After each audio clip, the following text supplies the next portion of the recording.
बाबाजी रावणात मूर्तीच नाही, काहीतरी गडबड आहे. गडबड नाही, शकून आहे शकून, जिंगरोबाचं शकून. आपलं पाऊल गावात पडलं आणि समोर आपल्याला मठाला हवी तशी जागा सापडली.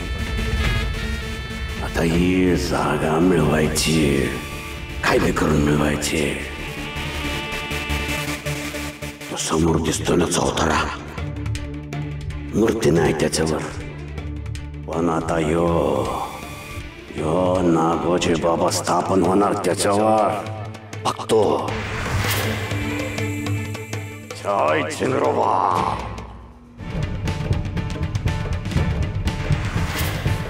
अपमान आहे, आमचा अपमान आहे. आम्ही एवढ्या लांबून इथं आलोय कशासाठी? हा, कोणासाठी आलोय?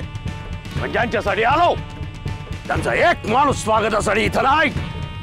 मोठा अपमान आहे. आम्ही नाही थांबणार इथं. चला माघारी. बाबाजी बाबाजी काय झालं तुम्हाला?